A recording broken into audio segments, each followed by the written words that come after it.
Bienvenue dans cette cinquième vidéo qui est une série portant sur les 15 erreurs que les gens commettent lorsqu'ils désirent venir étudier ici au Canada.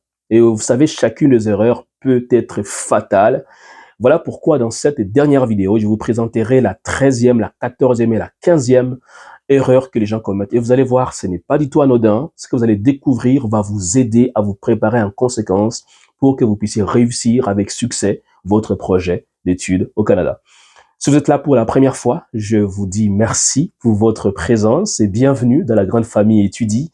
Et je vous invite donc à vous abonner dès maintenant pour ne pas rater les prochaines vidéos que je vais publier portant sur plusieurs thématiques, notamment les financements des études au Canada. Et si vous êtes là depuis plusieurs temps, je vous dis merci pour votre fidélité. Je vous invite à vous abonner si ce n'est pas encore fait et à partager la vidéo au plus grand nombre possible de personnes.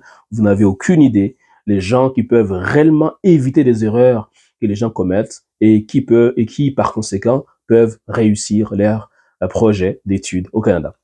Alors, si vous me découvrez pour la première fois, mon nom est Emmanuel Cambi, je suis conseiller d'orientation scolaire et professionnelle, membre de l'Ordre des conseillers et conseillères d'orientation du Québec. Depuis plusieurs années, j'ai accompagné des gens comme vous à choisir un bon programme d'études et un bon établissement d'enseignement, susceptible de leur offrir non seulement une bourse d'études ainsi que l'admission, mais aussi des stages rémunérés avec les consultants réglementaires d'immigration. On peut vous accompagner à obtenir les permis d'études et les permis de travail coopératif. On va vous accueillir à l'aéroport avec mon équipe, on va vous trouver l'appartement à l'avance, on va vous installer, vous accompagner à réussir votre première session d'études, vous aider à trouver un premier emploi étudiant et je vous garantis, vous allez pouvoir vous intégrer définitivement au Canada. Pour plus d'informations sur ces rapports, je vous invite instamment à visiter www.etudie.ca. Retrouvez l'information dans la description. Maintenant, venons-en à la 13e erreur que les gens commettent généralement. Eh bien, il s'agit malheureusement de vouloir refaire une nouvelle demande aussitôt qu'on a essuyé un refus du permis d'études. C'est vrai que c'est déstabilisant lorsqu'après avoir investi autant d'efforts, autant d'argent et autant de sacrifices dans un projet et essuyer un refus du permis d'études. Ça déstabilise complètement. J'ai vécu cela et beaucoup d'étudiants qu'on a accompagnés ont vécu cela. Et je vous assure, c'est vraiment décevant. Cependant, beaucoup de gens, au lieu de prendre le temps d'analyser pourquoi on a été refusé, et ensuite de pouvoir passer par deux étapes essentielles. Deux étapes essentielles. La première, c'est l'étape où vous pouvez demander l'accès au dossier à l'agent qui a traité votre demande du permis d'études pour en savoir un peu plus sur les réelles causes de refus du permis d'études.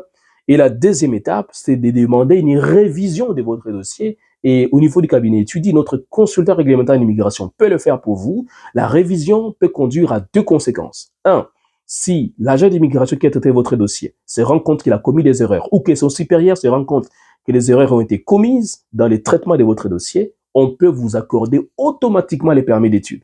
Cependant, si, la deuxième conséquence, on se rend compte que finalement que tout a été traité dans les règles de l'art, on peut maintenir la décision du refus du permis d'études. Mais au moins, vous aurez essayé de pouvoir effectivement renverser la décision qui a été prise à l'encontre de votre personne.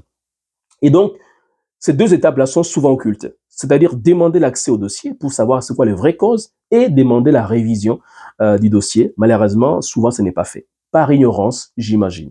Donc, vous le savez maintenant, si jamais vous essuyez un refus du permis d'études, ne vous hasardez pas tout de suite à refaire une nouvelle demande. Prenez le temps d'analyser ce qui a conduit à ces refus, demandez l'accès au dossier et éventuellement demander à faire réviser votre demande, votre demande de permis d'études par effectivement l'agent qui l'a traité ou son supérieur afin d'augmenter vos chances d'avoir un nouveau permis d'études et ainsi réaliser votre projet d'arriver à Beauport dans ce beau et merveilleux pays qui est le Canada.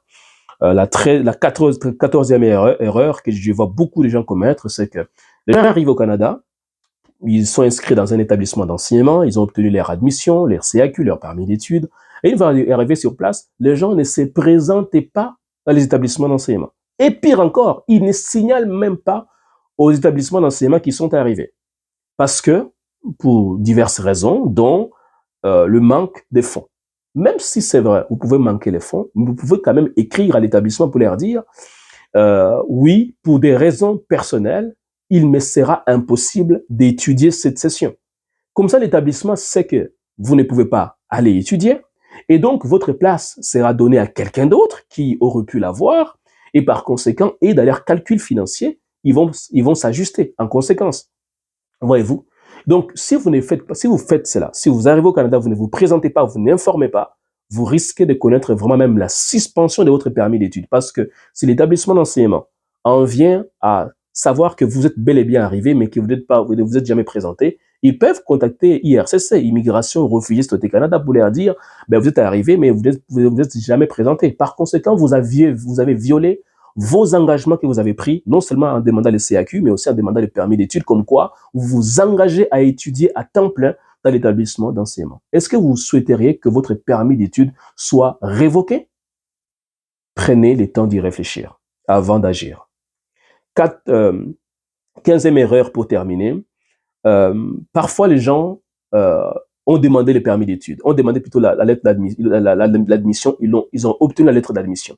Ils ont demandé les permis d'études étaient arrivés, mais avec retard. Et par conséquent, l'établissement d'enseignement a annulé la demande d'admission.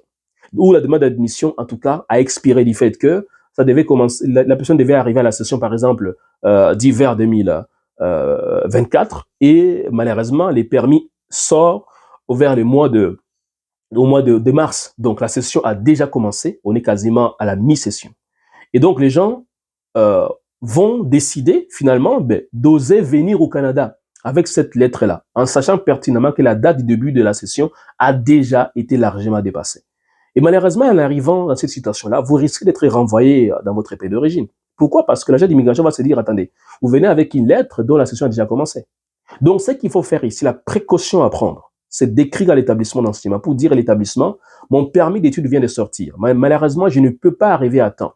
Est-il possible de me donner une nouvelle admission, s'il vous plaît, ainsi qu'une lettre qui m'autoriserait à rentrer au Canada le temps que je puisse attendre que la session prochaine commence pour effectivement débuter mon parcours académique. Et souvent, les établissements d'enseignement vont accepter de vous donner une nouvelle admission avec laquelle vous pouvez arriver. Et là, dans ce cas-là, l'agent d'immigration va pouvoir effectivement se montrer indulgent parce qu'il sait pertinemment que ça peut arriver que les permis sortent malheureusement alors que la session a déjà commencé.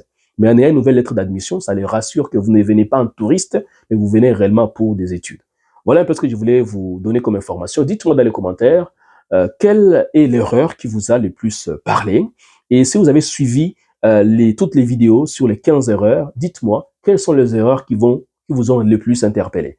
Il me fera plaisir vraiment de vous lire parce qu'en vous lisant, ça me permet de mieux connaître vos vraies préoccupations et ça me permet par conséquent de tourner des vidéos qui vont pouvoir y répondre de manière la plus efficace possible. Je vous invite aussi à partager largement ces vidéos. Vous n'avez aucune idée de combien de personnes peuvent réellement être aidées à ces sujets. Je vous souhaite une excellente journée et à très bientôt.